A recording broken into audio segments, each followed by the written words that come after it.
right, started the recording. There you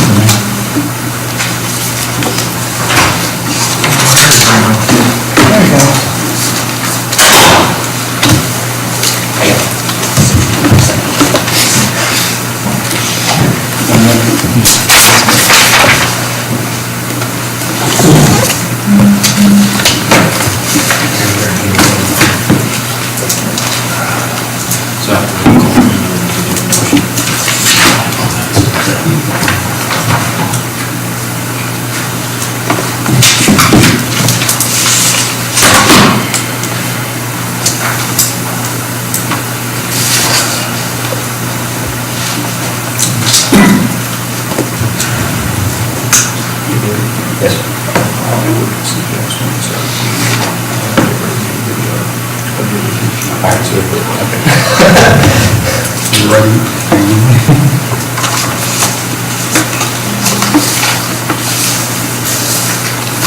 It's on my standing orders now. Okay. All right, I have 6 p.m. Y'all join me in a moment of silence.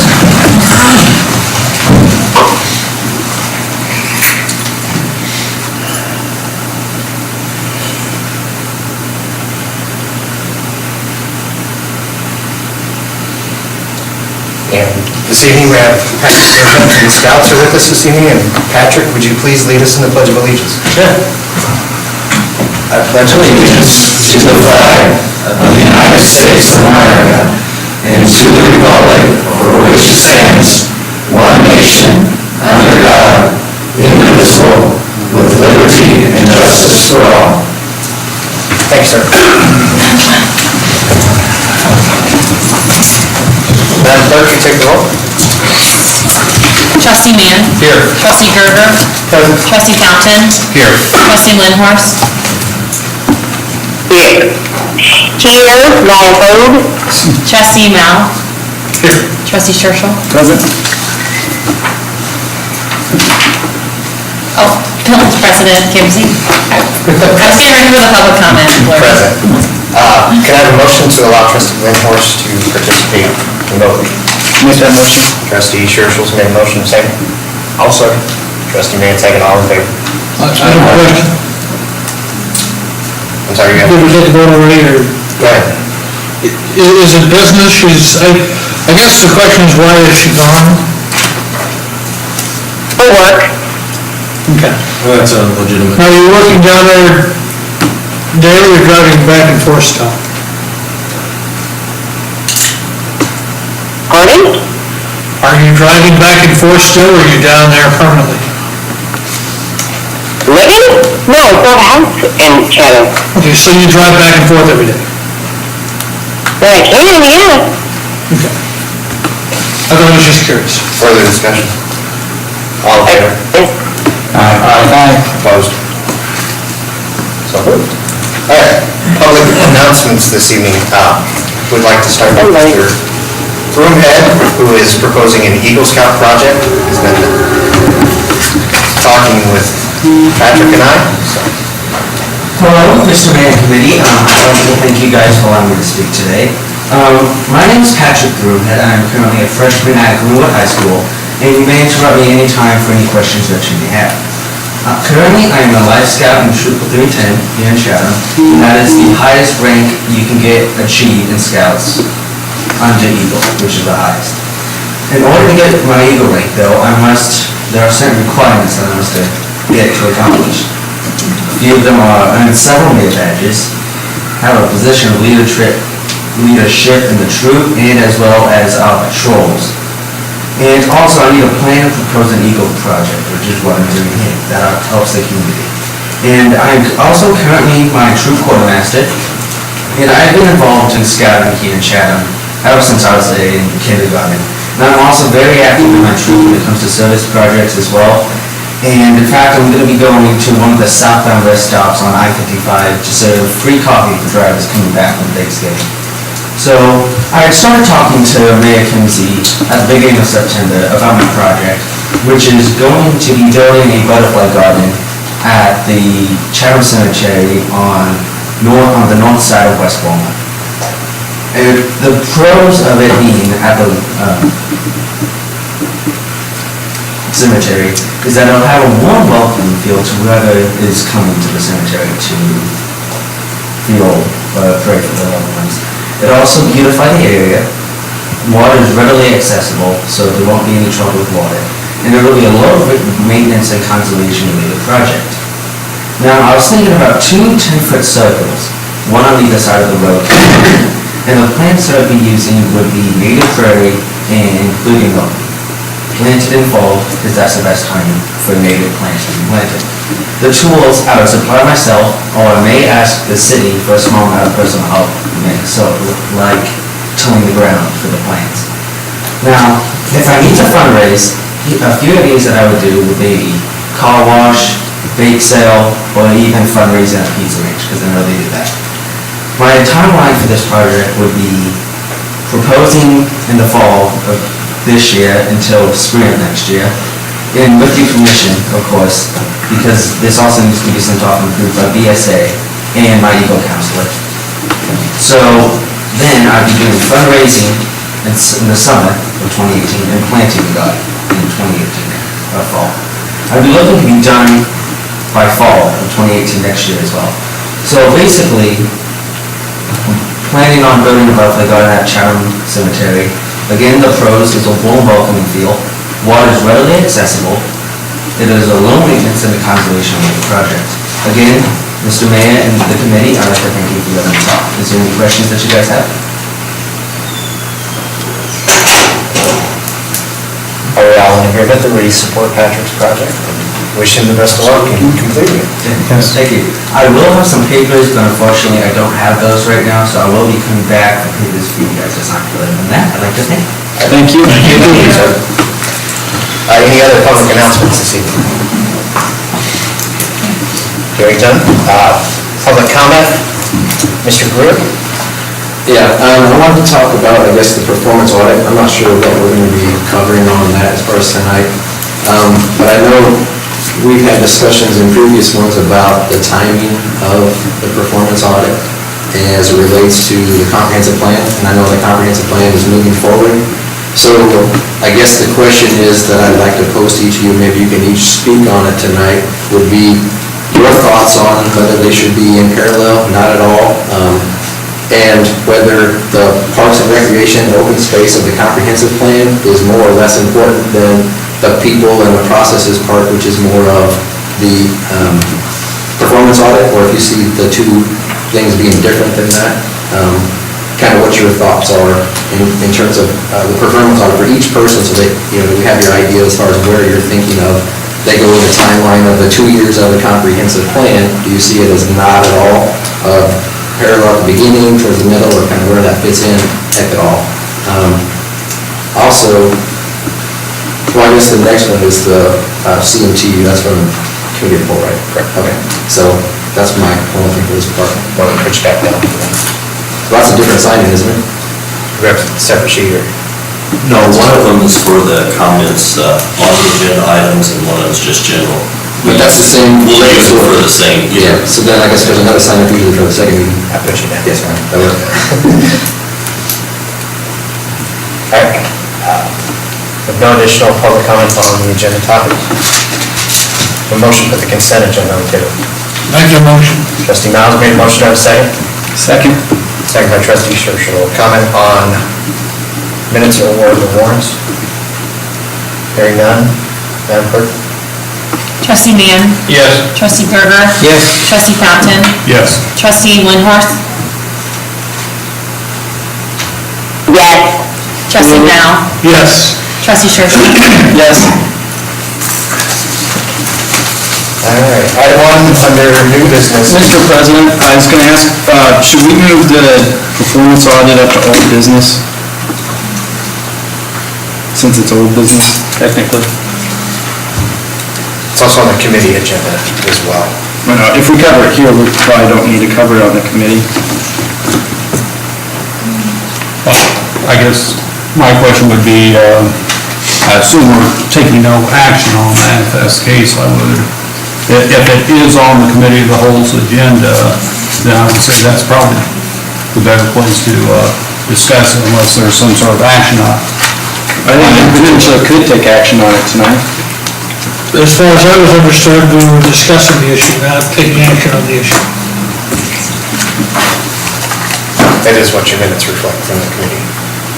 Is that what they say? To discuss the issue further. Right. Well, it was discussed prior to the comprehensive plan, and we've been waiting for, what, 6 weeks? Or 8 weeks for like 3 more trustees to take that vote? So it's kind of like, how much longer are we waiting?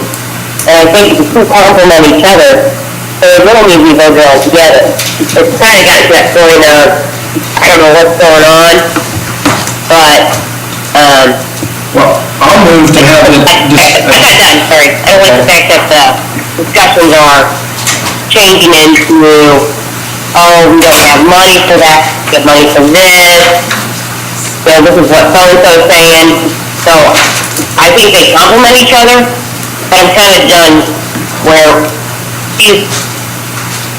these forms should have been in already on the performance audit. I mean, we're at the point now where we've waited long enough where I'm not even sure how you guys are going to solve the information when we're about 8 weeks out. I don't really know how we're here when we're voting on the comprehensive plan first. The performance audit was way ahead. And now there's discussions like, oh, well, we don't have enough money for that, but we've got enough money for this, or we should push that back a couple of years. Well, I'll make a motion to move it up to old business. Trustee Churchill's made a motion, do I have a second? I'll second. All in favor? Aye. Aye. Opposed? Okay, so, under old business, performance audit. I think, so to trustee Lemore's point, I do think they would complement each other. I think one is a land use plan, an economic development plan. I talked a lot about it with constituents for a while, and the comprehensive plan is very important. I also feel when I talk to a lot of people throughout the village, I didn't call it performance audit, I call it a process review. And I think that looks at, are we being effective, efficient? So unless we think we're perfect at everything, but I think this would be a good way to add a tool for our village administration, because I know they've been doing a great job at doing a lot of things lately. I think this would be an extra tool for them to use this to look at our resources, to see where our best practices are. One of the firms talked about being able to survey constituents. I think it allows us to set our priorities on what we should be doing going into budget season and everything else. So, and being a village that's gone from 5,000 to 13,000 in a pretty quick amount of time, I think this would be a good checkpoint. And this is what I said at the candidate forum. This would be a good checkpoint to have that review. And I think that would be helpful. I think looking at the examples they provided would be helpful for us going forward. I don't believe it's necessary at this time. Not saying it's necessarily a bad idea after we get a plan in place and we can get our staff and work with them and the plan together to move our community forward. Do a performance audit before the comprehensive plan is like putting the cart before the horse, in my opinion. And I think we need a plan, which we haven't had for some time. And another concern I have is it's almost 3 times more expensive to do the performance audit than it is to do the comprehensive plan. And I believe at this point we can focus on the comprehensive plan, and then in turn, at the end, see where we are, and for the performance audit, if we really need to do a full-blown performance audit at 45,000, 50,000, or if that's really necessary. And I guess, sort of along the same lines, I know when we discussed it before, I had concerns of bringing it forward, first of all, before we got a chance to take a look at the comprehensive plan to see where we believe that the village is going to be moving, what sort of growth that may come out of it. And to me, that's where, once you kind of know where the growth is headed, then that sort of gives you a little bit of idea as far as, okay, what do we need as far as staff in order to maintain that growth. And at the same time, I do believe with our village administrator, us as a group and as individuals, along with the different department heads, I think they can also come through and, they know what their needs are. I think they can come up with a lot of those needs. I know I've got some ideas that I think may be cost effective, and I'm still a little bit reluctant to spend the $55,000, especially at this point, until we sit down, I'll say first with village staff, to come up with what they believe they need, and then for us to sit down and provide our individual thoughts on where we think things could be possibly improved with staff. One thing, I think there's some things we could possibly do if we had the additional staff, is we could possibly do a lot more what I'm going to call day labor work versus contracting some of this work out and possibly have it at a lot lower cost, and be able to use that staff for other supplemental issues. So, at this point, I have not gone through the scoring or sent it to anyone, but I do know from the presentations there's basically only one that I would be comfortable with, but I don't think we're at that point to move forward with it. Nina, did you want to say anything? We kind of skipped Nina. If not, I'll go. Sorry, I just think, to me, I'm looking at it as, here's the reality situation is, I've said, hey, I'll do my best by the very end. The performance audit is something that was promised by, I know, Paul and Brett, something that obviously the community wanted, because that was their platform, and I think their votes proved that the community wanted them to do it, and they supported what they wanted. And I just think out of respect thing, I can't believe we continue to fight it. The performance audit is not at all what you guys are explaining. It's truly a foundation. Are we going in the right direction as staff? Do we have enough staffing? Do we not? Are we really structured correctly? And I don't believe, we have that and the experience in our board to do that, or our village at this point to evaluate that. We need somebody to come in. It's been a big change, and to sit and just be disrespectful to two people who've gotten some of the highest votes in the village of Chatham is beyond disappointing to me. I don't believe any of us have, I haven't heard the word no at all. I believe we've said, I believe we've said, look at it. By you not doing those forms is beyond disrespectful to my. I said, look at it going forward. Well, that's your opinion, and I have mine. So that's why we're all up here, we have our own opinions. But none of us have said no to the performance audit whatsoever. So they're the ones that have said we should look at it later, not now, or let's work on our plans so we know where to put this performance audit. They haven't said, no.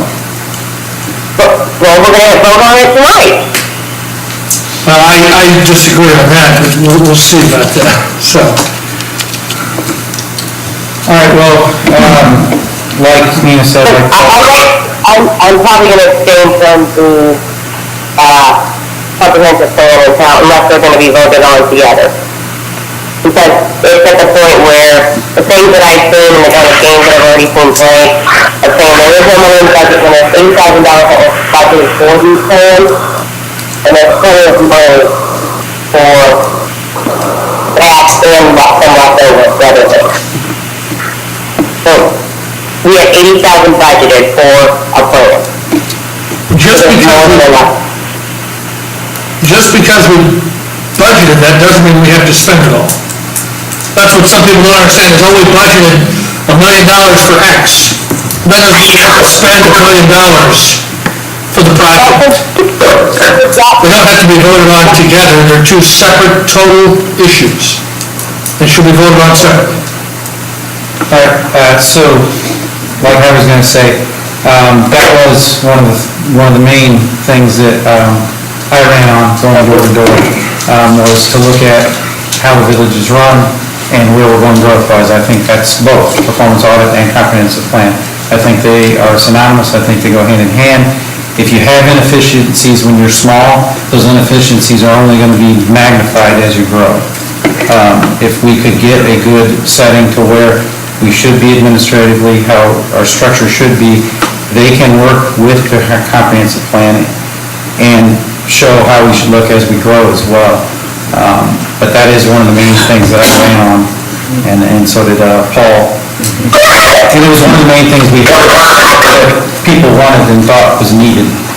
I also know these type of projects end up pointing out efficiencies and actually sometimes paying for themselves. So, my stance is that the performance audit needs to happen simultaneously as the comprehensive plan. And the way that I see this is the performance audit lays the foundation for anything that's executed with the comprehensive plan.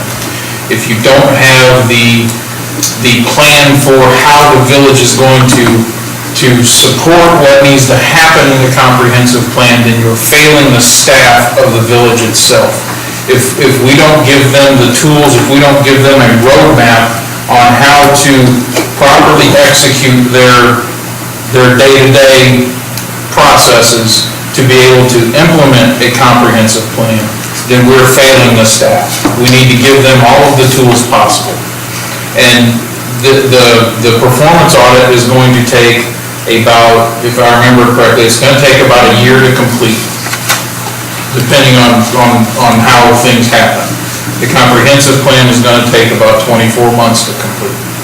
So the timing of this is in question a little bit, but we did budget for the comprehensive plan. To me, the performance audit is part of the comprehensive plan, and it's inseparable, because you have to lay that foundation to allow the employees the path to support whatever is come up with by the community.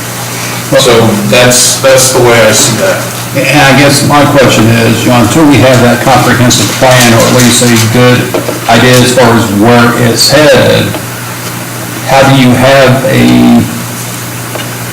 I'll say a strong foundation in order for the staff to say, okay, we understand here's where we're at today, here's where it's being projected that we'll be in 20 years, until we know where that projection is going to be, how do they know exactly what they're going to need as far as future staff? Because we have things they are going to need to plan for without having that new foundation for us. And that's a good question, but the way that I see that playing out is it's simultaneous. So as the audit is performed, as the performance audit is performed, we're also performing the comprehensive plan. So the numbers all boil up at the same time to lay that foundation. So you have the foundation built at the same time that you're ready to start moving forward with the way that the community sees the village grow. I guess with the timeline for the comprehensive plan, right now they're indicating 18 to 24 months, somewhere in that period. I could see coming back maybe in 6 months and possibly looking at the performance audit. At that point, once we have a little bit more information, but to get started now without knowing where the comprehensive plan is headed, they may turn around, they may come back and say, well, we project in 20 years that Chatham's going to be at a population of 5,000. Unrealistic, but that could be something that is determined. So then we're building a performance audit. Yes, it's going to point out what our pluses are, what our minuses are, but at the same time, I think it's where it's going to come back and say, in order to accomplish this, you need this many people in your electric department, this much in your water department, this much in your streets. So, I think getting it started at the same time as the comprehensive plan. I just don't see that. From a timeline perspective, a comprehensive plan is something that's set up for a long-term view. That's, once this, it'll take 2 years and we'll use it for a while. Looking at your operations is something you should do regularly at any large organization. So, I mean, we're serving 13,000 constituents, that's something we should be regular reviewing anyway. So I think if you, I mean, you wouldn't be doing, out of line if you were looking at it every year to a couple of years. If you're at any large organization, you're always, whether it's an organization's doing Lean Six Sigma, any of these black belt, how can you be more efficient and effective with your resources? I mean, because resources are always dwindling, so I think doing something like this, you can always have a reason not to do it, and I think for us to go this long and to be at the point we're at, why not do it now? Find out where we're at, what are we doing well, and it may be something we know, okay, these are our strengths, and then that can help our steering committee have their discussions going forward, because we can then identify pretty quickly through our operations side, through the comprehensive plan and how that works within our community too. And with the comprehensive plan, I agree, there was just one that stood out, that said they could survey. Now, that's not, their surveys are not as scientific, that comprehensive plan. It's going to be obviously, by definition, much more comprehensive. But I think it'll give us a good snapshot as we go forward. So I think having those both together will really let us be well informed. And performance audits typically show you what your structure should look like at this level, this level, this level. Yeah. We could ask them what it should look like if we were a town of 10,000, 5,000. The one thing that I would add to that too is what it does do is it gets us ahead of the curve for budgeting. If we get the reported audit and let's say it gets done by this time next year, if we were to execute it, we would be that further ahead as far as when it comes to budgeting for salaries and the changes that we need to know. If we push it off, then we're just that much further behind in budgeting what needs to change. I think the one said they could do it in 3 months. And the one that I think is the one that we should go with. And doesn't take as much of our village admin time as well. That one, they were pretty, this individual spoke, I thought was pretty cognizant of Your time. and the staff's time, because that was an important factor. So you're gonna throw out your grading system? And I have my own grade, and if you have what the tally is, I am really willing to guess, and I'd like to hear it, but I'm willing to guess there was one that stood out amongst. How many do we have right now? Grades? Yeah. The only ones I didn't get is math and Terry's. Okay. And in the past, when the village was run, if people didn't turn in things, did you take the grades from the ones that turned in, or did you? Well, I think this is the first time that trustees have not turned in when they graded something. Okay. Well, I guess, 2 questions, and part of it may come asking Jeff on part of it. As far as tonight, what action is being proposed? Well, I would move that we move forward with it. Well, as in just selection, or also spending the funds? Because, Jeff, my question for you would be, in order to actually expend the funds towards this contract, would that not need to be set up as a resolution? No, basically, you're approving a contract. Now, the practice in Chatham has been that you approve those by resolution, but that's not required. Okay. So you can, you can make a motion tonight to enter into something, but I think, because so much time has passed, what I would suggest is, that you, if there's one that the board has decided upon, that we go back, we'll get that agreement from that company and then bring that, back, as an action item on the next agenda or something. Because we want to make sure that prices haven't changed, that there are, have that full contract. I don't think we, to the best of my recollection, I don't know that we have kind of a full agreement from any of the companies that submitted to us. In order to execute. Yeah, so These were just RFQs, so these are requests for qualifications. These were not RFPs, these were requests, this was, Yeah, so we would want, so we could come back at the next, if there's one that is a standout to the board that, that a majority is in agreement on, then we could come back at the next meeting and approve by resolution the actual agreement, put that agreement in front of you. And obviously the public can then kind of review that as well, know the price, that type of thing. I'll make that motion if that's what's needed. So but we need to know we would need a motion on who we want the agreement from. Can you tell us who If I can. And I have no problems as far as what the scores show and so forth. However, like I said, out of the ones that did submit and did present, there was only one that I would agree to. Yeah. The way that Jeff set this up, it was a grading system. Each different item had a different value, okay? So if you gave it a 5 against a 20, they got 100 points for that. I took all those, added them up, and I didn't add up each person's individual score because, like, I didn't take your score and add it to Dave's score and add it to yours because you might give somebody a 3, but that might have been the highest score you gave anybody a 3 on. So you ranked it. So I ranked it by That makes sense. who was your first, who was your second, third, fourth, and fifth. Then the lowest score out of all those 4 firms came out the best. It was Baker Tilly with 11 points. They had a third, 3 firsts, a second, and a third. Management Partners was tied with Matrix at 13, and the firm that came in last was Schumacher at 19. So Matrix and Management Partners tied for second with 13 points, and Baker Tilly was first with 11. They had 3 first place votes, 2 third place, and 1 second place vote. Management Partners had 2 firsts, 2 seconds, a third and fourth. Matrix had 2 fourths, 3 firsts, and 1 second.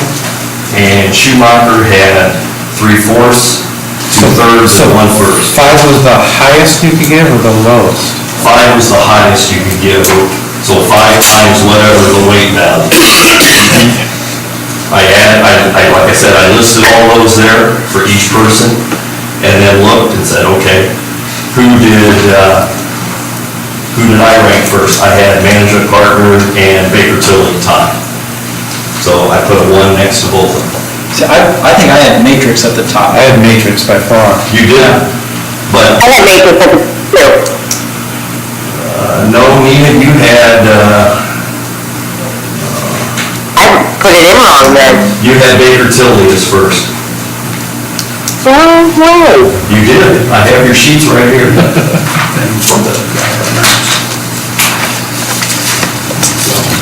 Give me Jeff, we're over. I can't see. I know. Let me send it.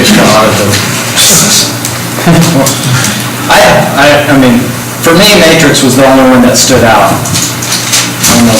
Me as well. Well, mine's wrong. Oh, sorry. The only one that stood out to me, and I did do them, they're at home, is Baker Tilly. And that's the only one I would support. And Matt, I have to say, I do agree that I thought, even though they're a little bit more, Yeah. they seem to be a little bit more on And target. their track record with our community, I think is great also. So Pat, you basically said, based on the scores that you received, it was Based on the scores I received, and if a score came in exactly the same, I gave them both a 1 or both a 2 and a 2, whatever it was, because I didn't know how to break that up.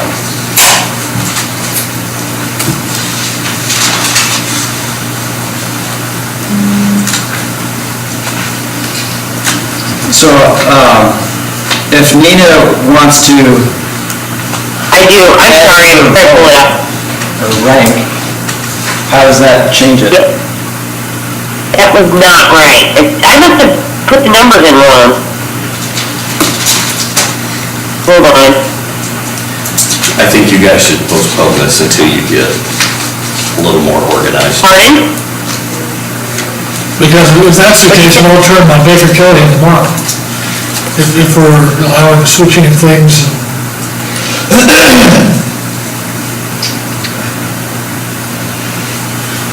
I mean, once the scores are out, they're out.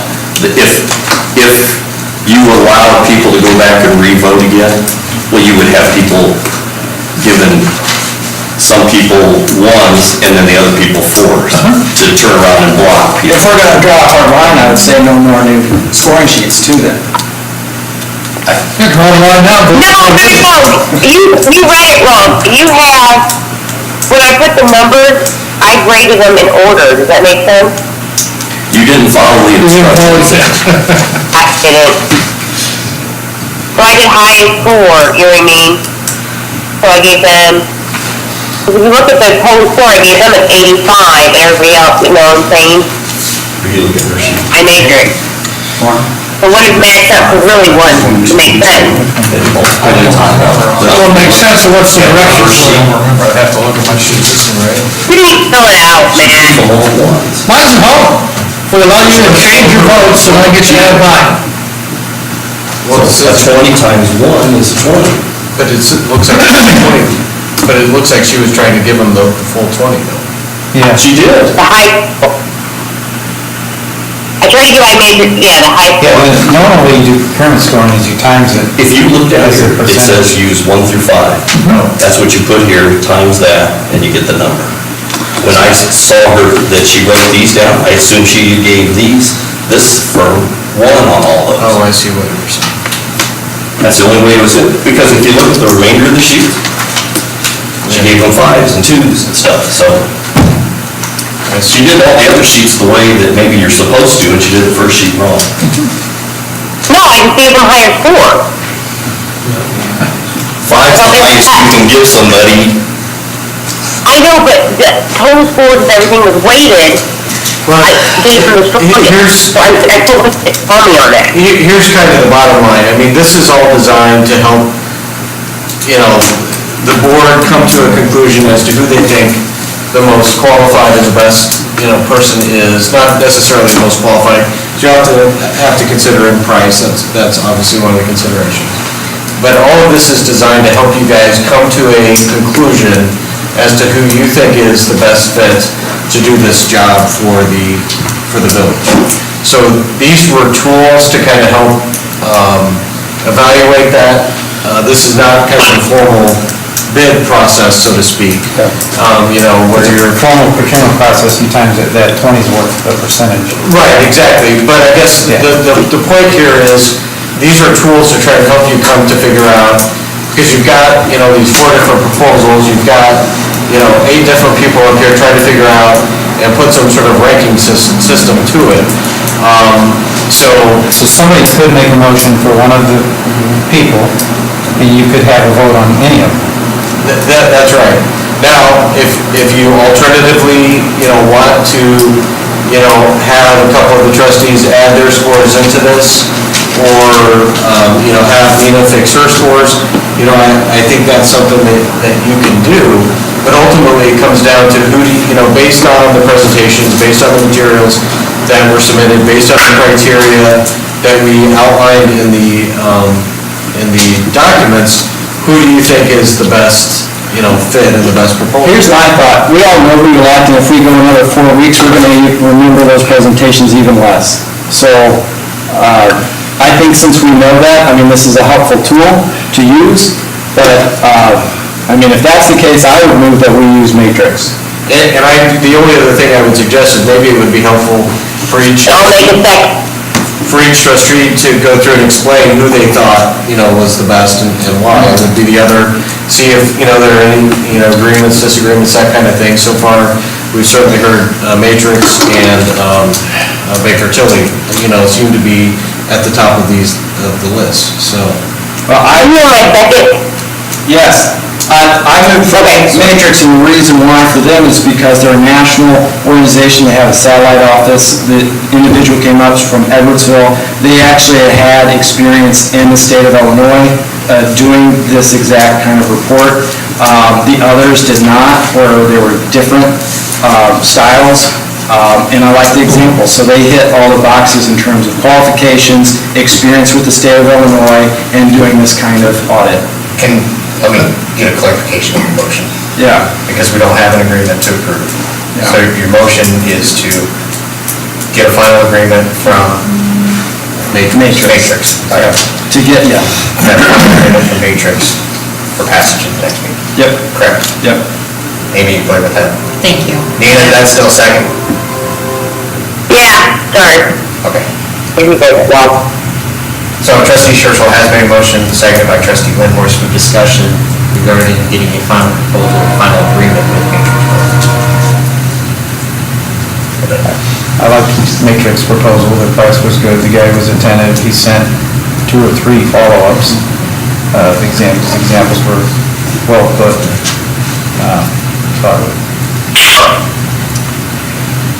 Further discussion? Hearing none, Madam Clerk, would you take the vote? Yes. Trustee Mann? Yes. Trustee Gerger? Yes. Trustee Fountain? No. Trustee Mao? No.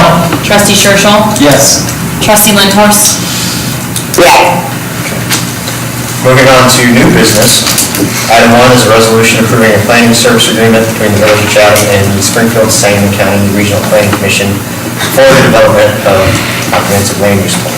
Do I have a motion? I'll make a motion. Trustee Malice made a motion, of second. Second. Trustee Churchill. Discussion. Hearing none, Madam Clerk, would you take the vote? Trustee Mann? Yes. Trustee Gerger? Yes. Trustee Fountain? Yes. Trustee Lindhorst?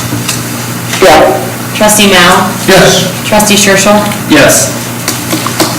Item 2 is a resolution to include compensation paid under the IRC Section 125 plan as IMRF earnings. A motion to put this on the table. Move. Second. Trustee Churchill made a motion, second by trustee Mao.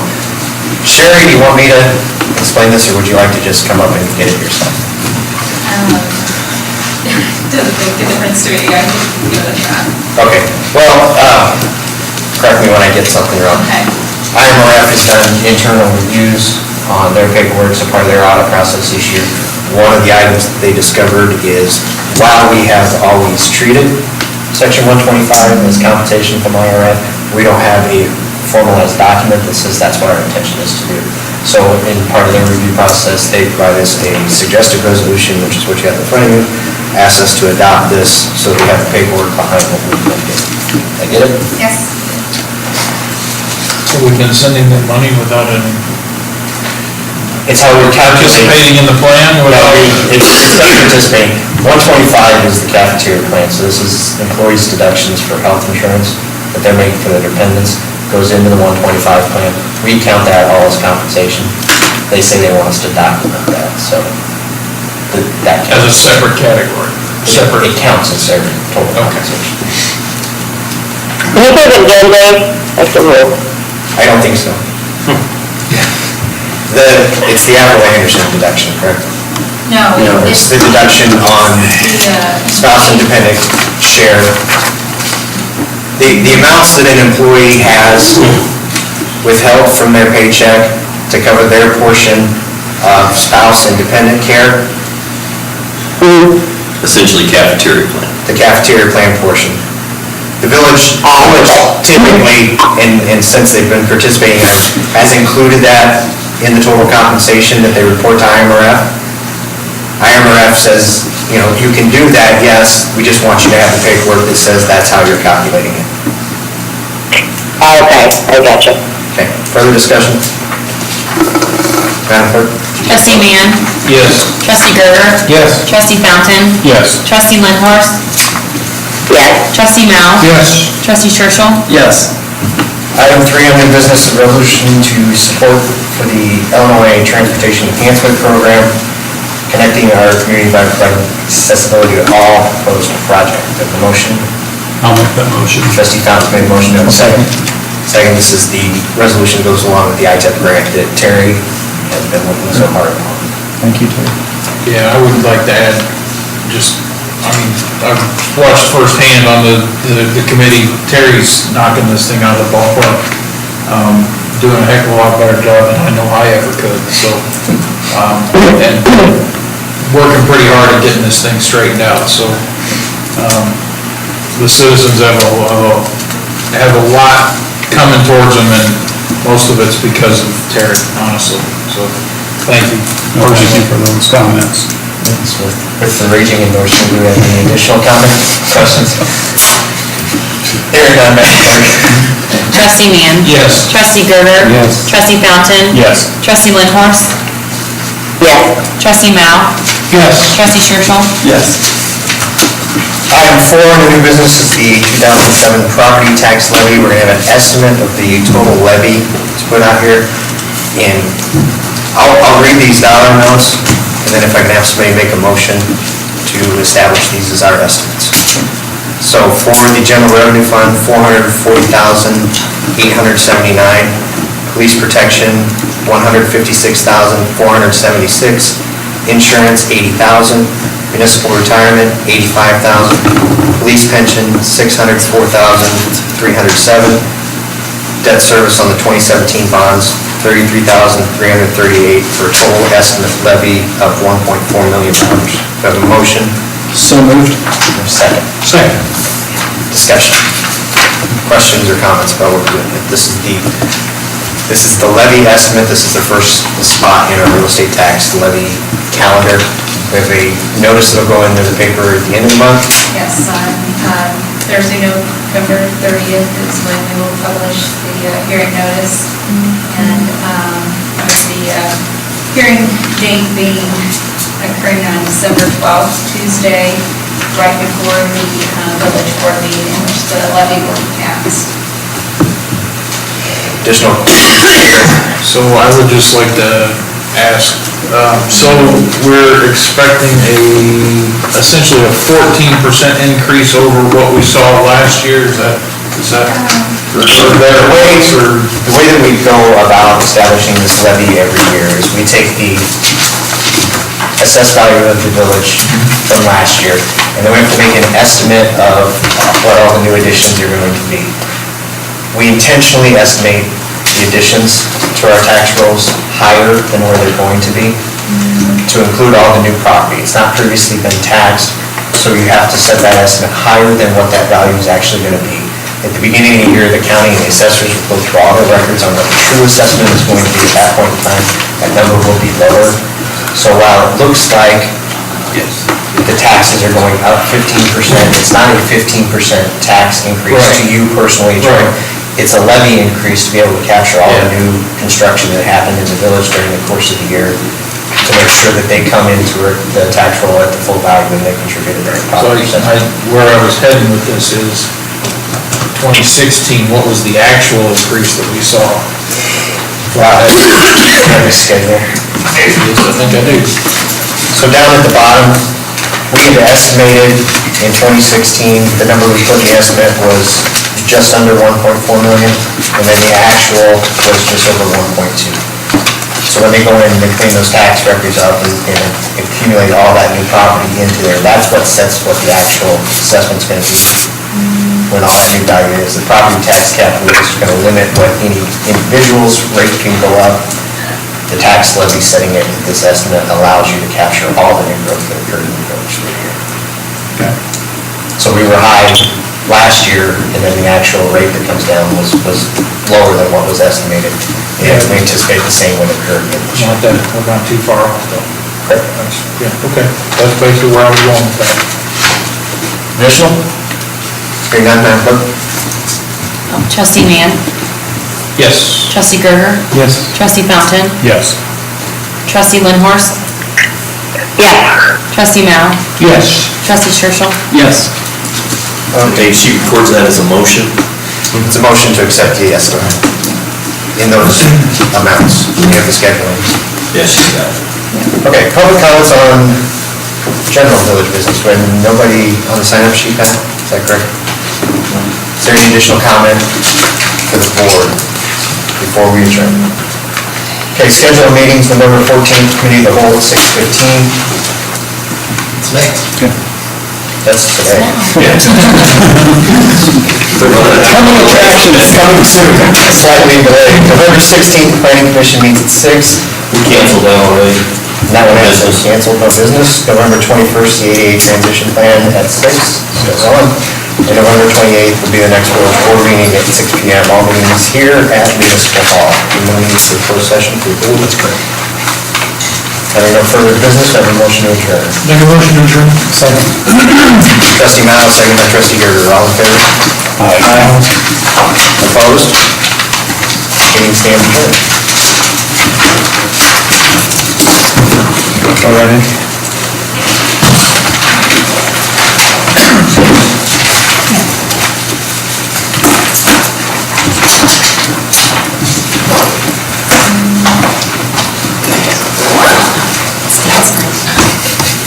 Did you switch? I just kept leaving on, but I switched over to Switch to the other one. It's on. He's free. What do you say?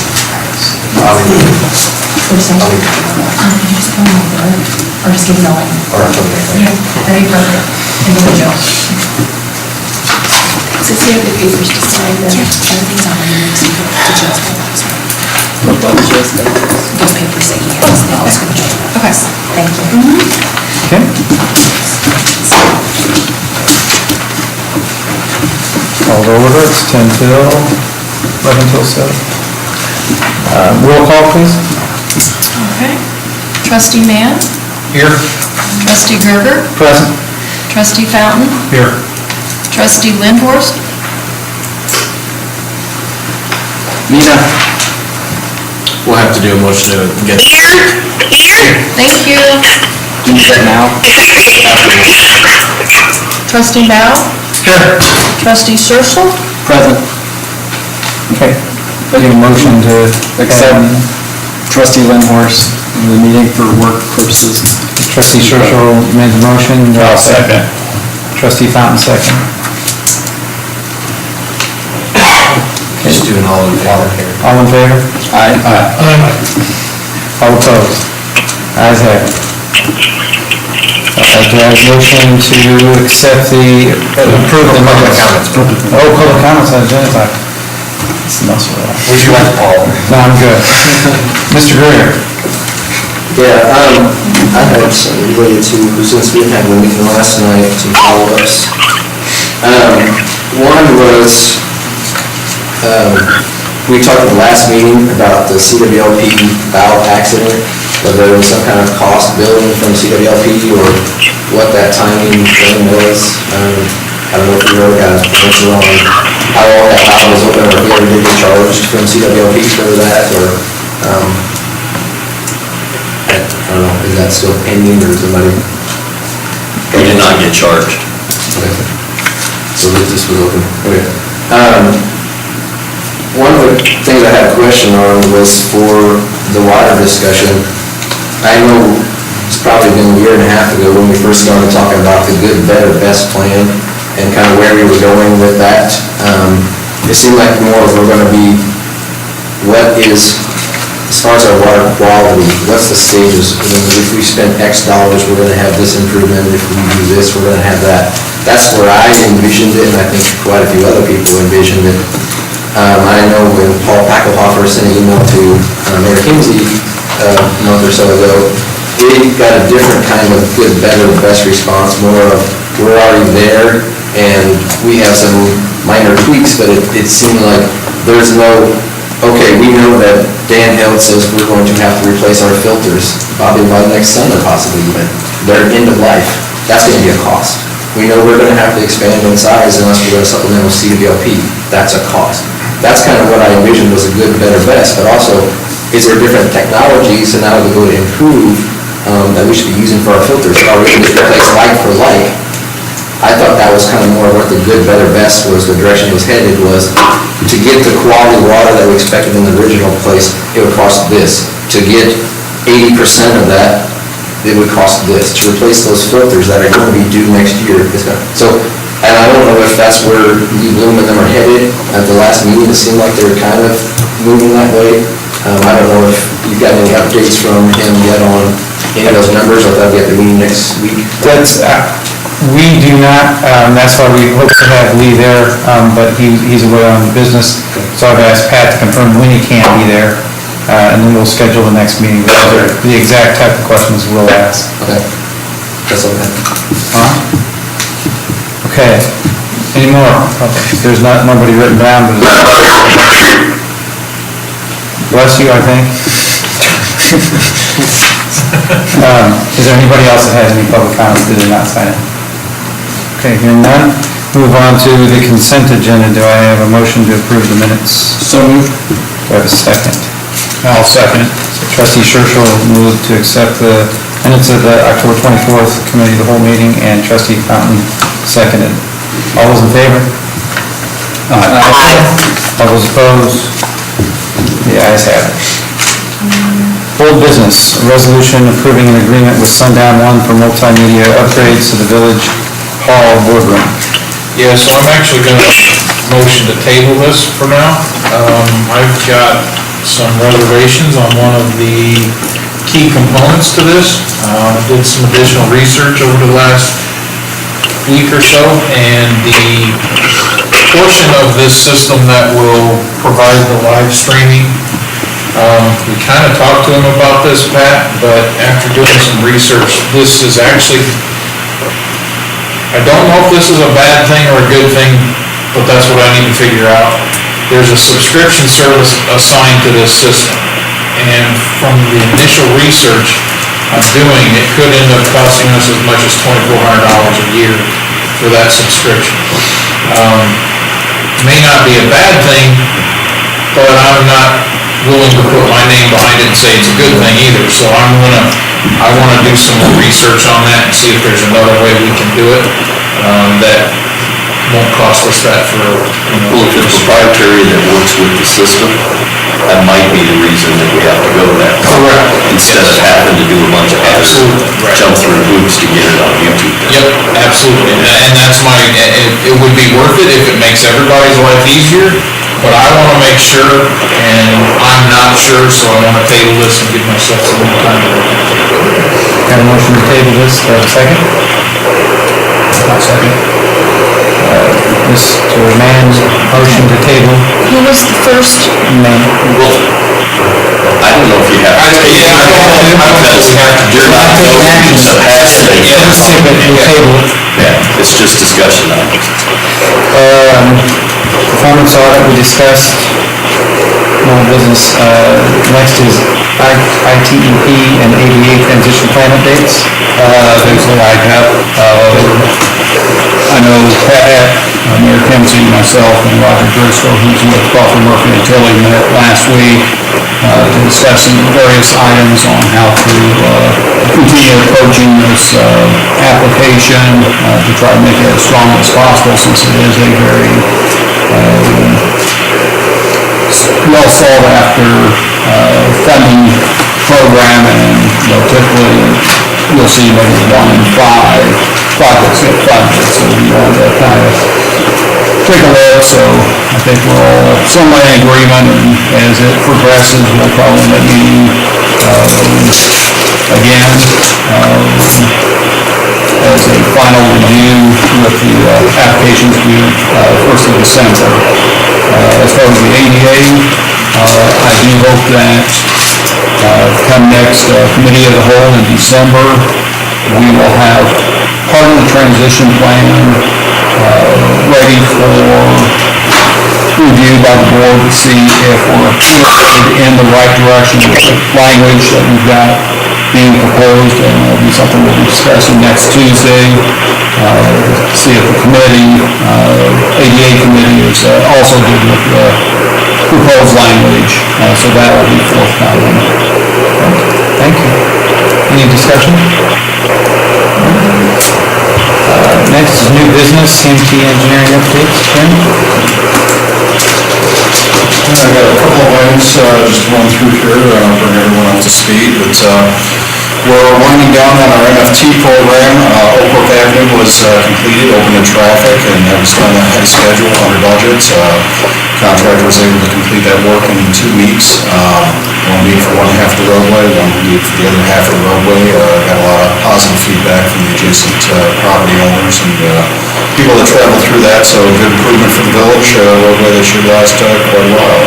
Jim, I got a question on that. Yes. On the under budget, I get a little concerned when we're in the budget sometimes. The only reason is, I know several projects, not necessarily ours, but projects that we know of have been under budget, and the condition of those projects today is not the best. So my question is, how are we under budget? Okay, we're under budget because the plans that we put out on the street had some contingency items in there to deal with, unforeseen or unknown conditions out in the field. We did not utilize all of those contingency items because some of the areas were better than what was anticipated when we put together the bid. What we don't want to do is come into a situation where we bid a project and then we have significant cost overruns for unforeseen conditions like undercutting or subgrade or additional rock or so forth. But, the other one too is some sidewalk. We made some improvements to some sidewalk ramps for our east end of the project.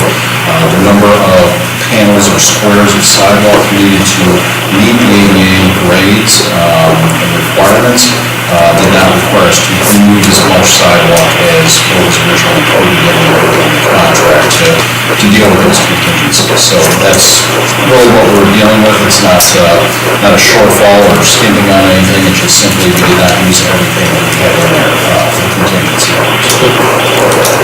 Hey, Jim, in my world, in a soft world, that's a good thing. When a good firm comes under budget, thanks. No problem. No problem. The other project, significant project we had for MFT was pavement marking. I'm sure you've all seen all the roadways around town, red, white, and yellow stripes. That was completed by varsity striping, and got that in before the weather started getting cold, and so also received a lot of positive feedback on that as well. Long overdue. I know the village was trying to get some striping done previously. The county would help out with that, but then they didn't, and kind of during the transition between engineers, it didn't get done for a number of years, and so we finally got that one in. I know some areas look really good that haven't been done in a while, and that's, when you were here 2 weeks ago, I mentioned that some of those roads that haven't been done in a while look really good, so.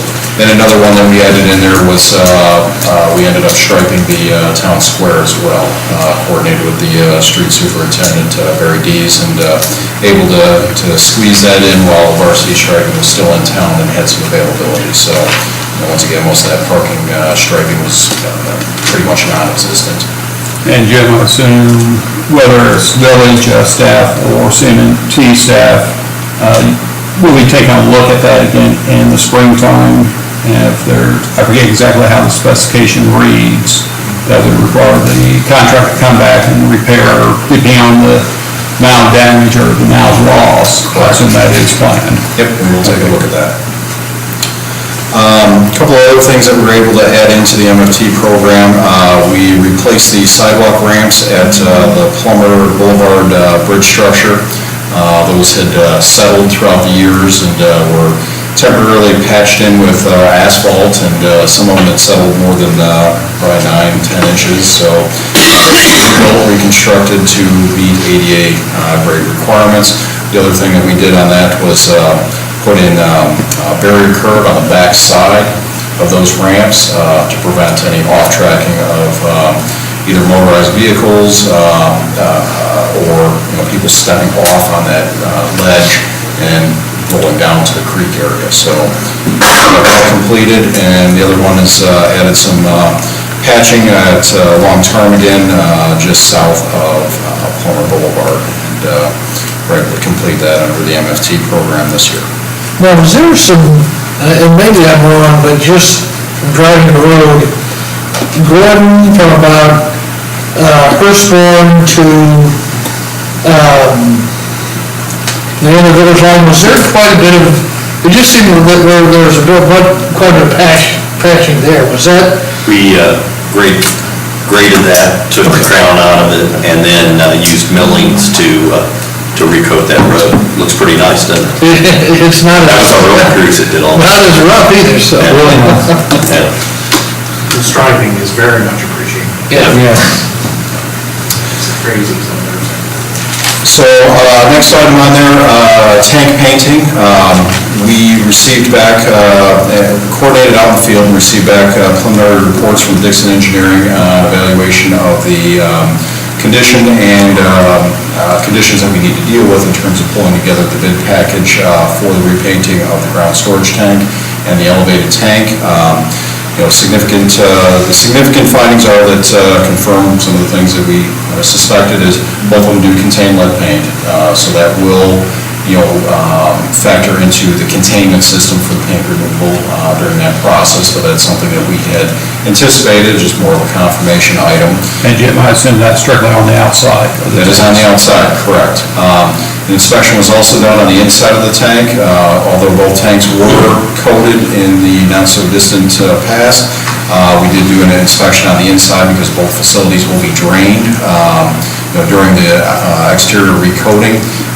And there are minor pockets of rust on the inside of the tank that we're going to propose just doing touch-ups on those to bring back up to perfect, if you will. But that's expected. A lot of times when you do the tank painting, you usually go back 3 to 5 years later and just do an inspection of that and touch up areas, because you are talking about areas that are welded connection, hard to get to, and so forth. But going back, looking at seeing how those held up, we'll go back and do the touch-ups as part of our work. Does that ionic catheterization help with the reduction of that rust, or what does that process really, I mean, I know it's done on the inside of the tank, what does that do? Is that like a layer that's put on there, or what? No, it's basically like, the way I understand it, it's more of a kind of a grounding rod, if you will, that based on the way that the electrons move back and forth and everything else, it does prevent the corrosion or accelerated corrosion. What ends up happening is the cathode itself is sacrificial. It'll corrode before anything else on the tank will corrode. So, Do you know when the last time we've done that, or have we ever done that? What, replace those? The catheterization, how often do we do that? Well, those are actually rods that like Jim. Oh, so we're in there all the time? yes. And they're not inside the tank either, are they? No. They're on the outside in the ground, Yes. so they. So from outside, they prevent the corrosion? Correct. It just provides a Small electrical charge. Yeah, it's a small electrical charge that doesn't, it creates a condition in which that piece will corrode as opposed to the tank itself. And then we have those on both tanks, right? Correct. And those will probably be replaced as part of the system. Dixon Engineering also came up with a handful of, other items, either safety items or current practice items, like if we're building a new tank, these are features that would be included, so we're looking at that. So there'll be a laundry list of items that the village can choose from in terms of, do you need another hatch? If it was a new tank, it would be there. Do we want to retrofit the existing tank to do that? But, the preliminary costs that they're giving us in the report in terms of, itemized cost, expenditure to recoat the paint and so forth are all in line with the range of estimates that we provided the village originally, to set the budgeting for this project. So everything is falling in line with those estimates, and once we get the final report from them, we'll distribute that to the village. So. Jim, do we know the last time the inside of the tank was cleaned and refurbished, so to speak? At least the major big tank, I want to say the ground storage tank was the last one done, and I think it was done 2 or 3 years ago. Yeah. And maybe the above ground one a couple of years before. 7 years ago. So, I mean, they do look good. On the inside, they're just, where some of the crossbar members and, where areas are welded, you're just seeing a little bit of pinhole rusting and so forth there that is kind of pulled through that. So what they'll do is once the tank's drained, because it will have to be drained for the exterior painting so it doesn't sweat in the middle of summer, what will end up happening on that is we'll touch up those areas while the exterior is being painted as well. So, and the ground storage tank will be scheduled for next spring. We're going to do it two ways. We're going to look at both tanks, either combined or separate, because there are firms that specialize in the elevated tanks versus firms that can handle maybe at a cheaper cost the ground storage I would tank. assume that's two completely different skill sets. It can be, there may be one firm that can do them both economically, but we'll look at a combination of bids and pull those together. And it may be a firm that does elevated tanks better, more economically, but can't do a ground storage tank as reasonably as maybe another firm. So we're going to look at that. It's likely that both of them will be staggered. One will be in spring, one will be in the fall. When we do the ground storage tank, the altitude valve and all those improvements will be done at the same time when that tank's out of service. So that'll all be coordinated with that work associated with it. So plan on having the bid documents here probably early December and look at, towards the end of the year, first of the year, putting those out to bid. So be able to start up next spring. One of the questions here, John, to make all the changes, things that need to Fox Creek. I know there was some. I'm getting there. Oh, okay. I'm getting there. That's next. So that takes care of the tank painting. Subdivisions. Highland subdivision, we're nearing completion on that one. Everything's looking very well, really good out there. Pavement was completed here recently, and final plat was approved. So they are really moving forward in terms of being in a position to start selling lots. Fox Creek, that's still ongoing. They've made some of the major improvements that we were asking for, like the relocation of the field tile around the pond, that has been completed. The drain structures discharging into the pond have been lowered and converted into drop structures rather than going down this paved waterway flume that resulted in erosion. I've had coordination recently with their engineer and their project manager about the drainage way that comes from the farm field from the west, draining into this pond. So they were looking at that, trying to come up with a little bit more economical solutions. We still agree with their original proposal, which was a concrete flume to make that. They were proposing riprap or grouted riprap, and just the volume of water that we've seen and some of the videos that we've collected, it's just that will not hold up. So they're slowly making improvements. About once a month we touch base with them, going, interested in development there, what's your plan? So they're just kind of picking away at it. So other than that, they don't really have any scheduled for us, but they're also not selling lots either. So, let's see, Glendale 4 subdivision along Grove Street, that kind of connection between those two developments. We do have preliminary plans into our office for review on that with Rave Homes, so that'll be a nice completion of that subdivision to allow the through road down Grove Street to make that north-south connection. So that's looking like that may possibly move forward this spring, and also associated with that, we're requesting that the developer fix the defective pavement at Grove for that subdivision immediately to the south.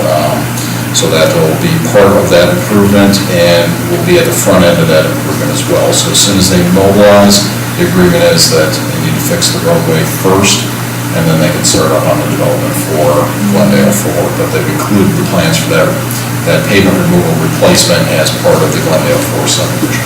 And then that Grove Street will completely through this way. Correct. Yep. And Cardinal Ridge, finally got the cul-de-sac in for Derby. I saw it. So that has been paved out and completed, so need to do a final inspection on that here sometime later this week, and that pretty much completes Cardinal Ridge, phase 1, 2, and 3. So. Can I ask a question? When are they putting the improvement on the turn lane out on Mansion Road? Are they completing that? Turn lane for Mansion Road for which subdivision? Cardinal Ridge. It looks like it's still in gravel. They haven't actually paved it in. It'll be oil and chip. Yeah, okay. Is what that will be. So it's been widened. The curb has been put out there for the subdivision, but everything's been widened associated with that. I wasn't sure if it was going to be asphalt or if it was going to be oil and chip. Oil and chip. Okay. Yep. And then a couple of commercial properties that are ongoing in the village, HSHS on Plummer, that's nearing completion. We've been coordinating with them on the site side for erosion control, just due to the proximity to Polecat Creek. Retail development, commercial development along Jason Place, also been coordinating with them for some storm sewer improvements and infrastructure tie-in locations. And then the storage facility on the north side of Mansion Road is moving along as well. And they'll also have a turn lane, very similar to what Cardinal Ridge is on the opposite side of the roadway.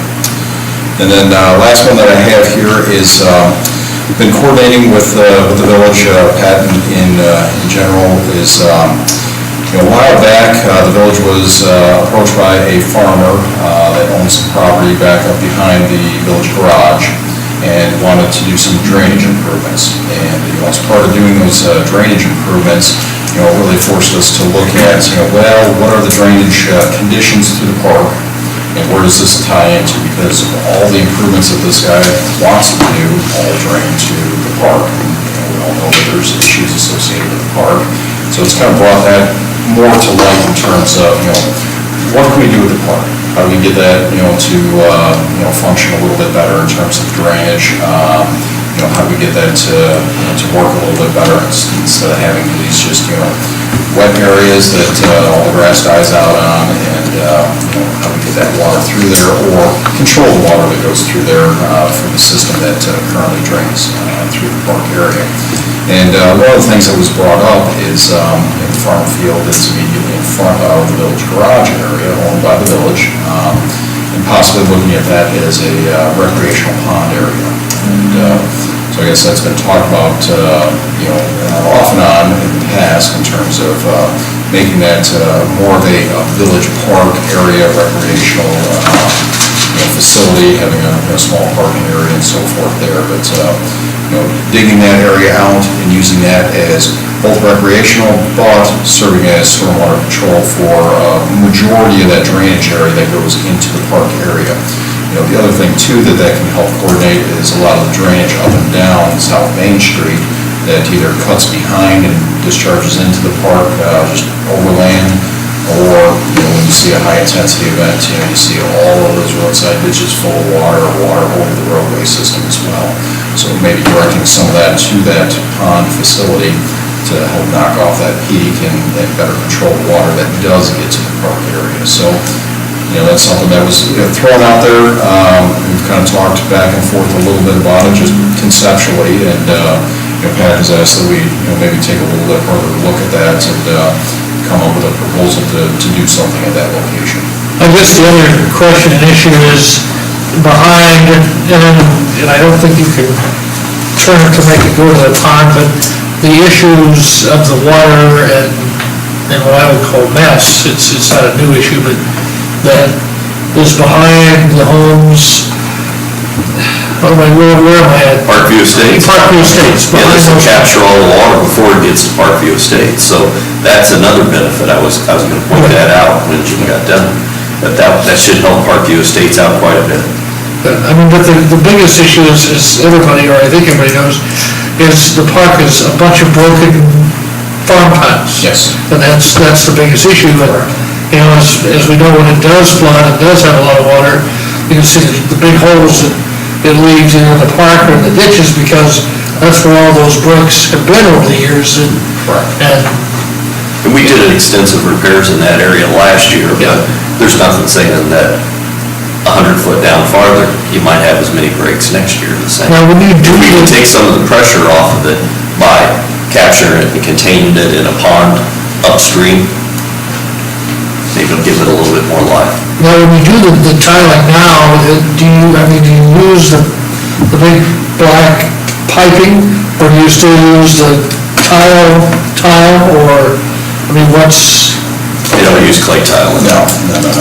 It would be black, the black pipe, dual wall pipe, smooth interior, corrugated exterior is what's commonly used for field tiling situations. So, part of looking at this would be looking at the entire area as a whole, basically from the downstream end of the park, going all the way back up to where the village garage is, and looking at that as one big regional watershed, and seeing how, different areas benefit by providing different features at, potentially different costs. X number of dollars will get you this protection, X number of dollars will get you that protection. This improvement will help this, but, may not benefit this. So looking at a couple of alternatives, providing that smorgasbord of, hey, give me one of these, one of these, one of these, and, we'll have this problem solved, but not that problem. So it's just taking a step back, giving a little bit more of a comprehensive look at it, while also looking at this, potential area for a pond upstream to help alleviate some of the flow downstream.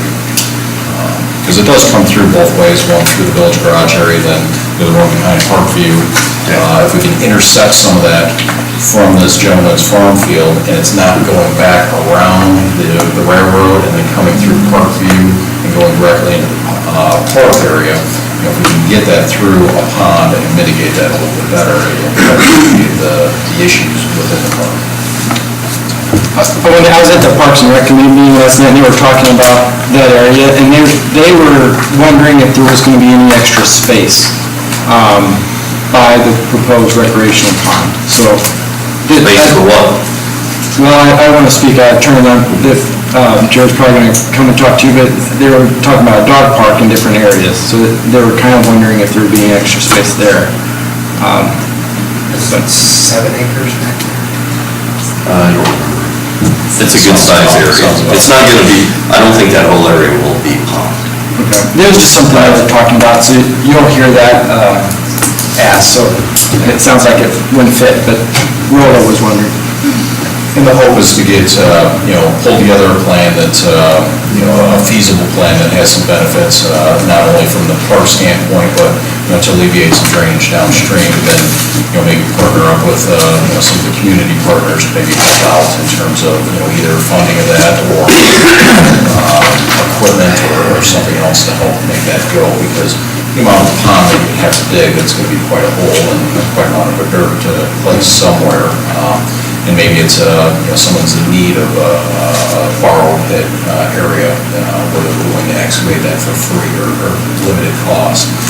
So it's having something in place that, when an opportunity arises, you can capture that and have the benefit. And that's about all that I have. What's the status of the pavement grading? I am working on that. Okay. We will get that done here late this fall or the winter. And what we want to do is have that in place before we do next year's MFT program. And also there's the, talking through with Pat, the issue of, there's $500,000 in bonding for roadway improvements that's out there, and seeing what is the best fit for that. And looking at pavement in terms of a need base rather than complaint base, I guess. So, yeah. Okay. Thank you. Thank you. Appreciate it. Next up is police pension fund discussion. Mr. Schroeder? Yes. I appreciate you having me back. With your name, please? Yes, absolutely. My name is Todd Schroeder, I'm with Butler, Bach, and Amon, and I did the extra... Spell your last name, please? S-C-H-R-O-E-D-E-R. Okay, and you're with Bond Bucket. Okay, thank you. Did the actuary report for the police pension fund. There's 2 reports, just kind of as a refresher, I think I was out here last year, there's 2 reports we do for the pension fund. One's related to the funding of the pension itself. The other one is strictly for financial statement reporting. What I've done is try to give you a concise, if everyone has a copy of this handout, this is a concise document to kind of pull out some of the highlights from those reports to walk through, and then certainly answer any questions you have on the pension funding. If you look at page 1, this is going to give us kind of our snapshot summary of where we're at from a funding perspective on the reports. That top line, current year contribution, the recommendation is $604,307. It's probably, if you recall, the second time you've seen that number tonight.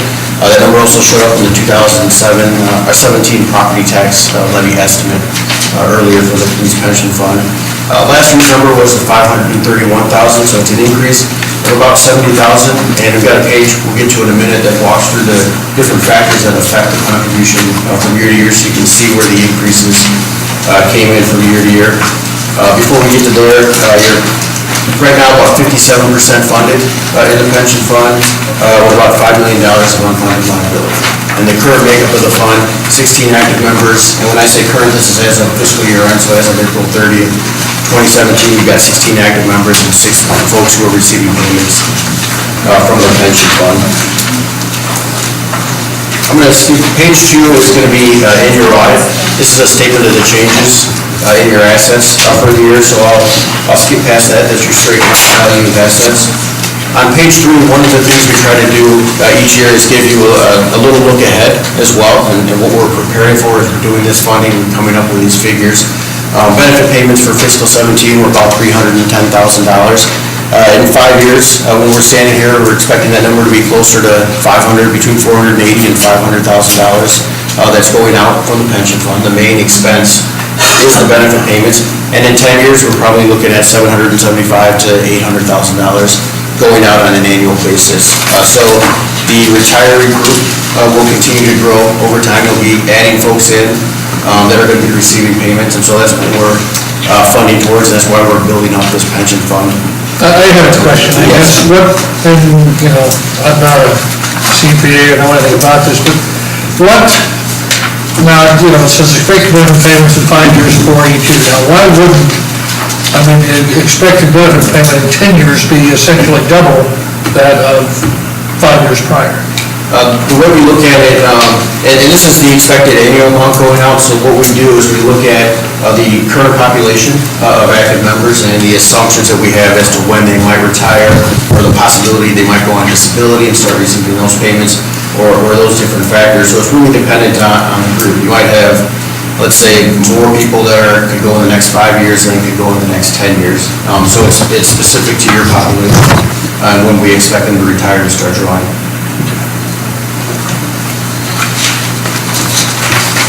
Page 4 will give you the kind of the walkthrough, and this is also included in the funding report that we issue. It gives you a walkthrough of the changes. Just as a reminder, the contribution is expected to increase on an annual basis. That's what the top line is telling us. So everything else being equal, everything working out perfectly year over year, we would have expected about a $17,000 increase in this contribution, and that's what the first line on this chart is telling you. The next 5 lines are a variety of factors that are volatility factors. It's things that happen on a year-to-year basis that maybe we expect to work out in the long term, but when you take a measurement each April 30th, you're going to see some volatility around this contribution. The first one, there's the pay increases. Pay increases came in higher than expected, so there was an increase of about $9,000 related to pay experience. Pay's higher than expected, then we're projecting now higher pay at retirement, projecting higher benefits, so that's where the additional contribution comes in. The next line is demographic changes, and that's the movement within your population. So new members coming in, active members retiring, things like that that are happening during the year. We've got an increase of $17,000, almost $18,000 related to demographic changes. The primary thing was 2 new hires are in the pension fund, so this year's the first year we're starting to request contributions on their behalf. And later on, at your leisure, page 5 gives you kind of a breakdown of the detail of the demographic changes, including the 2 new hires that came in during the year and the impact of that, as well as 1 member that terminated employment during the year as well. And we keep that detail on an annual basis and put that in the full report as well, so you can see what's feeding that demographic bucket over time. We are recommending 1 assumption change in the current year. Part of this process is we have to keep ourselves updated on where mortality stands on a current basis. We do a comprehensive study every 4 years. That gives us a look at what mortality parameters look like today for Illinois police officers and blue-collar workers in general across the U.S. The other parameter that comes in is how do we expect that mortality to improve going forward.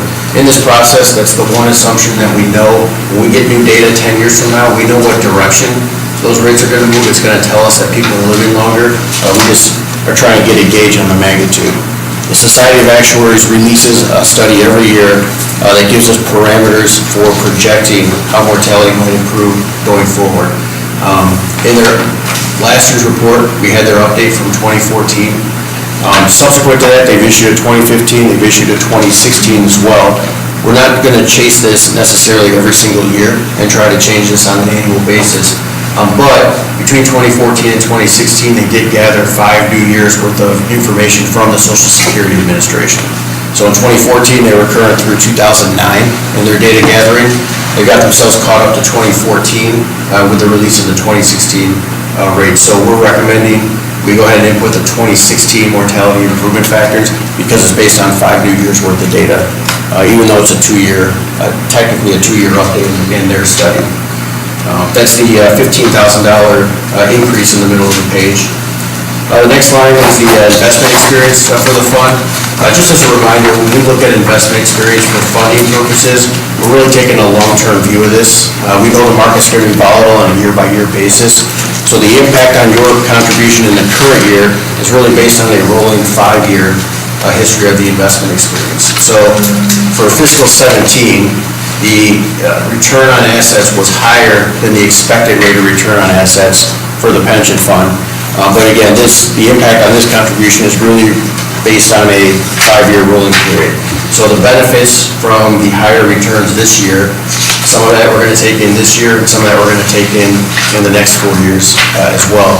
And the concept behind that simply is that it's not going to change the contributions in the long term in terms of the contributions that go in over the next 20 years, but we're just smoothing out the path that we take to get there in looking at these assets on this rolling 5-year basis.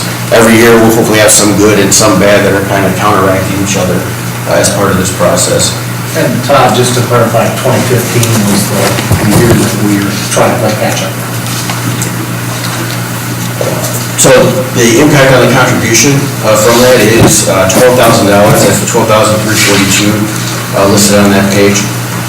And then finally, the last number, it's a minor piece. Contribution experience, contributions less than expected. This is primarily a timing function. So I'll use this year as an example. We're making this recommendation at $604,000. If you put that into the 17 levy, you're actually not going to, by the time we start doing the April 30, 2018 report next year, you're not actually going to see any of the cash yet come in from this levy. It's really mostly going to come in during 2019. So there's a lag. That's when you see the actual dollars come in from the decisions that you make at levy time. Because of that timing convention, you see a small increase in the contribution here related to that timing experience of the contributions that came in fiscal 17 versus a fiscal 16 recommendation.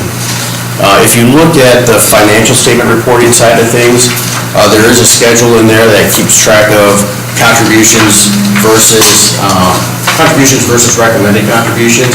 And in that report, it accounts for that lag, so you can get a little better picture of how the funding is going with the recommended contribution versus the actual contributions that are going in. What's the state requirement us to be at?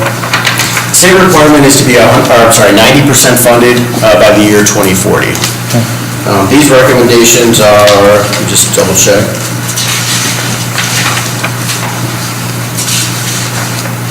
The recommendation we're looking at in here is 100% funding in 19 years. So last year when we came in and did these reports, we set that at 20 years. The idea behind that 20-year mark and the 100% funding is the dollars we're putting towards our unfunded liability are, right now, they're slightly higher than the interest on the unfunded liability. Under the state method, the dollars that are requested towards unfunded liability are less than the interest on that unfunded liability.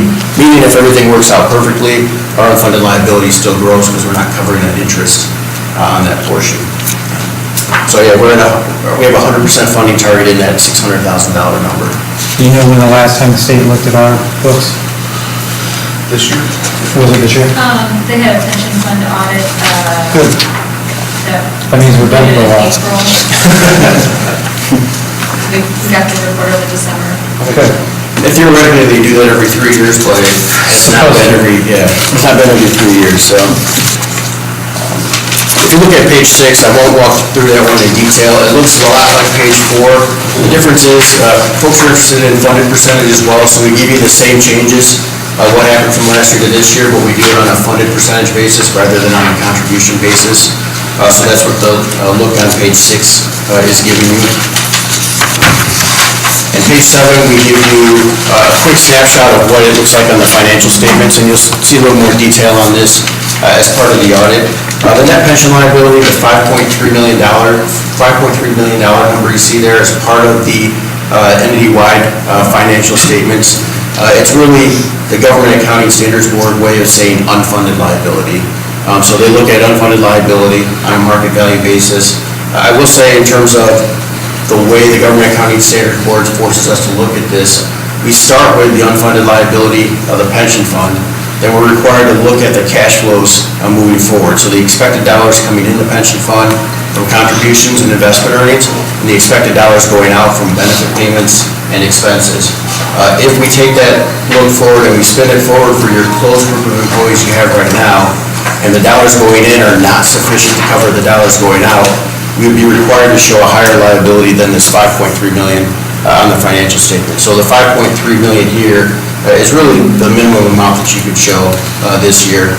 And that's due to if you look at the 5-year contribution history and now accounting for that time lag, the contributions have been about 102% of the requested contribution.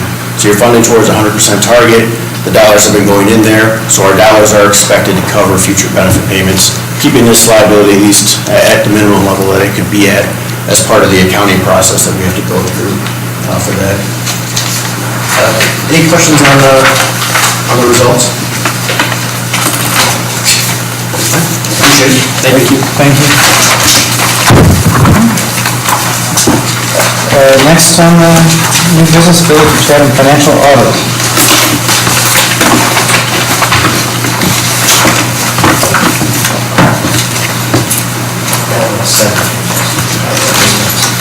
A little longer.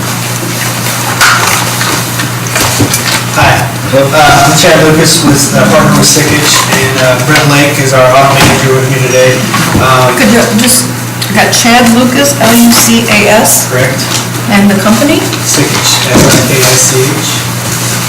S-I-K-I-C-H. Okay, thank you. Appreciate the opportunity to work with the village this year.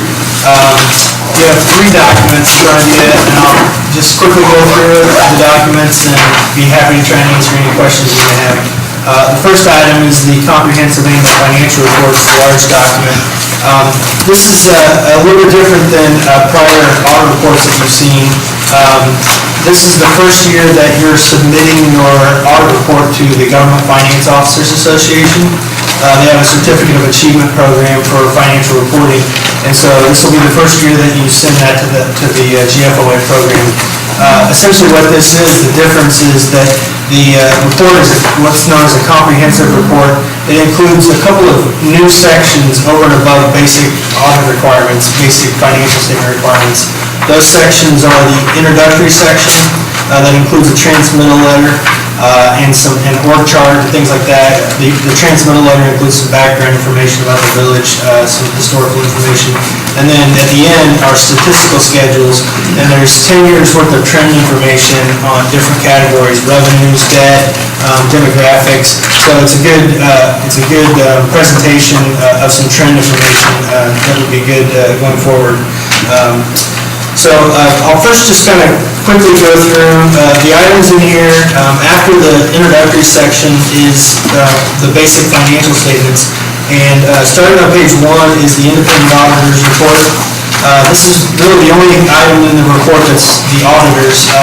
The opinion is what we call an unmodified opinion, which means that based on our audit procedures, everything is fairly presented, included in these financial statements. After that, right after the independent auditor's report, is the management's discussion and analysis. And this is written by management.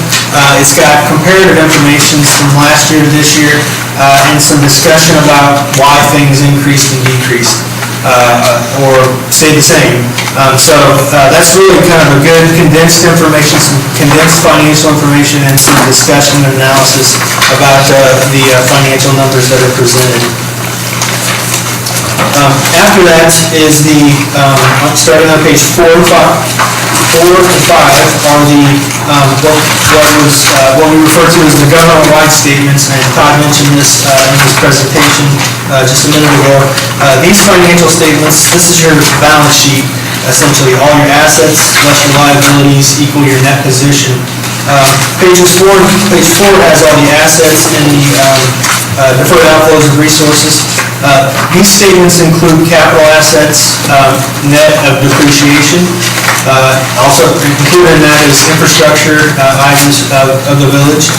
And then on page 5 is the liabilities, deferred inflows, and net position. And these numbers include all of your debt, all your long-term debt outstanding. Those are typically not included in your fund financial statements. Those are just included in the government-wide statements, the full accrual accounting statements. If you notice at the bottom of page 5 is your net position, and this just it's broken down into some categories. The first category being the net investment in capital assets, and you can see there that it's a pretty significant portion of the total. And this is all of your capital assets, net of any depreciation, less any of your debt that relates to those capital assets. So the next 3 items there are some restricted pieces, and these restrictions are generally the result of specific tax levies that are only supposed to be spent for a specific purpose, unspent portions of those levies. And then the bottom number there, the unrestricted amount, you can see there in the governmental activities, which are everything except your water and sewer fund, electric and water, is the governmental activities. And you can see there's a deficit unrestricted fund balance or net position. A lot of that has to do with what was just mentioned, the net pension liability.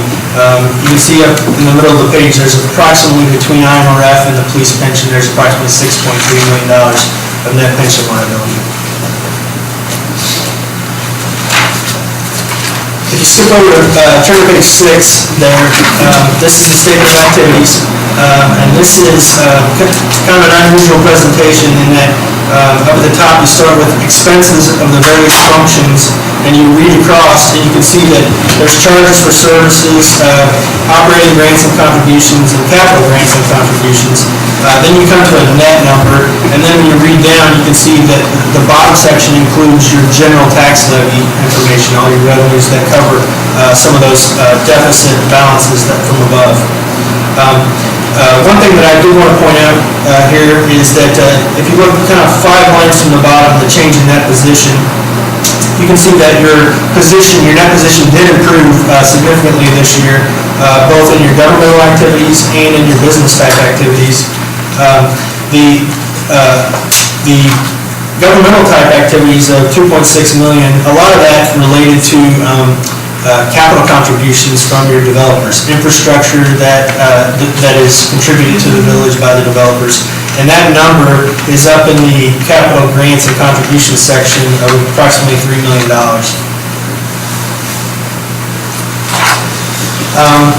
If you turn over to page 7, this is where your fund financial statements begin, and this is a modified accrual basis presentation. It does not include capital assets or debt. It's just your current financial resources. And so you can see the same presentation here, assets less liabilities equaling your fund balance. We presented the general fund separately. It's considered a major fund. Then there's an aggregate non-major, which are all the other non-major governmental funds. And there's a combined schedule in the back for that. If you skip over to page 9, again, this is essentially your income statement, and you can see third line from the bottom there, your change in net position. In the general fund, you had a positive increase of about $524,000. Approximately $500,000 of that is due to your bond proceeds from your general obligation bonds. So if you remove that number, you're still at a positive $24,000. The aggregate non-major has a decline of approximately $442,000, and most of that is the result of the closeout of the TIF fund. The TIF fund had the expenditures to close that out, and then the surplus that was issued as well, that's reported as expenditures. So I think that was about $450,000 in total. We'll skip over to page 11 and 12. This is your statement of net position for your electric and your water and sewer funds. And if you turn to page 10, 12 at the very bottom. Again, same information here, your assets, and these statements do include capital assets. They're a full accrual-based financial statements. And it also includes the long-term liabilities, including the portion of the OPEB, the net pension obligation and the OPEB obligation that relates to the electric and water and sewer funds. The net position there, again, same types of categories. Some of that's restricted due to debt service specific. It's restricted for the specific purpose of debt service. In the electric fund, you have about 1.9 million of unrestricted. And in the water and sewer fund, you have a deficit unrestricted of about $480,000. On page 13, is the income statement for those two funds again. And if you look about the third line from the bottom there, there's a positive increase in the electric fund of about $680,000 and a positive increase of about $2 million in the water and sewer. Of that $2 million for water and sewer, you can see the line right above that is about $1.4 million. That's also contributions from developers. And then on page 15 and 16 is the Police Pension Trust Fund financial statements. And this information is what you just went through. It's got the assets broken out there on page 15. Then it has the change in the net assets or the net position, all the employer contributions, employee contributions on page 16. The appreciation of your net investment income, which is about $480,000 in total, less all your deductions. So there was a positive increase in the police pension fund this year of $778,000. After that is notes to the financial statements, and I'm not going to go through these, but essentially all of your accounting policies, more detail about your capital assets, your cash and investments, your debt, information about the pension funds, both IMRF and police pension are included in here, and a lot of that detail. Some of the, right after that is required supplementary information. Some of these same statements that we were talking about before with the police pension fund. It's got some trend information. We'll build 10 years worth of trend information for those disclosures for IMRF and police pension. Budget versus actual is back in the back for each of the funds. As I mentioned before, the combining statements are in the back. A lot more details included, and then at the end is the statistical section. So that's a little brief overview. Be happy to try and answer any questions you might have. Did you get on right? About something. That's good. The other two documents that you have, one's a loose leaf piece of paper. It's we're required to perform compliance testing over your TIF expenditures. And so that piece of paper is our compliance opinion. It just indicates that based on our testing for the TIF expenditures that you comply with state statute. That'll be the last time you have this particular specific report since you closed out your TIF. Unless you have a new TIF. And the other document, the other bound document is our auditor's communication to the board. And there's some required communication in here. Page 1 is the cover letter. Page 2 is required communication to the board. Just discusses some of the estimates that were considered as a part of the audit process. Some of those estimates, depreciation, some estimates for investments, allowance for doubtful accounts on the receivables, the pension assumptions and estimates that were used were considered. We did have one adjustment during the process, and that's back on page 6. We didn't have any disagreements with management or difficulties or anything like that. After the adjustments is a management letter, and that management letter does not include, we didn't identify any material weaknesses or significant deficiencies in internal controls during our evaluation. That's not the purpose of our audit, is not to test controls, but we have to gain an understanding of internal controls, and if we identify any weaknesses, we have to disclose those in writing to you. There were none that we identified. However, there were a few control deficiencies, recommendations for improvement, for consideration. We've identified those. Management has actually included a response about how they'll address those going forward, so you can kind of see kind of a timeline on what they expect to do. And then the last item after all that is we have some future accounting pronouncements included. We always include these things that are going to be coming up in the future for you to consider.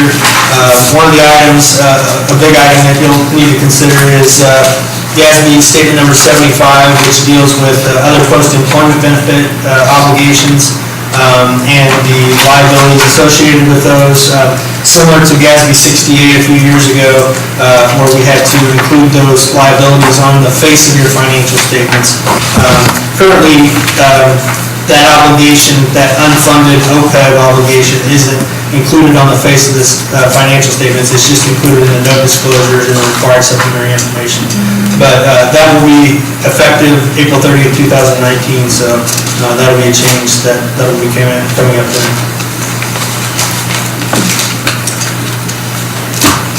That's all I have. Thank you. Anybody have any questions?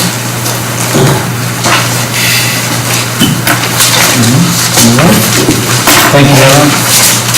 Before he gets away, there's a lot of additional work that went into it this year for the first time. Associated only from the audit side, but Sherry, who was, I think, lived here while you were doing this. No, not quite. But Sherry's always to be commended by the time that we get to the end, when we put our financials into, this year more so than ever, with the first time that we've put together this full comprehensive annual financial report with the additional schedules instead. So Sherry, I'm always grateful for what you do for the village, and this is always a good time to recognize this. So I'm looking forward to getting your certificate, and we need the Sherry Award for Financial Reporting Excellence. We're very lucky to have her. I apologize, I failed to mention, we appreciate all of the work that she did. She makes the audit process very easy, so. Thank you. Thank you very much. Thank you, Sherry. Thank you, Chair. I have nobody signed in for public comments on village business. Does anybody have any? There's no closed session. Any motion to adjourn? Make that motion. Trustee Nyland, motion, any second? Trustee made a second. All those in favor? Aye. Opposed? Motion to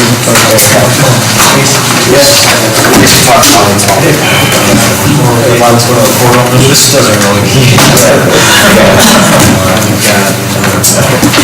Well, I know that you're the assumption that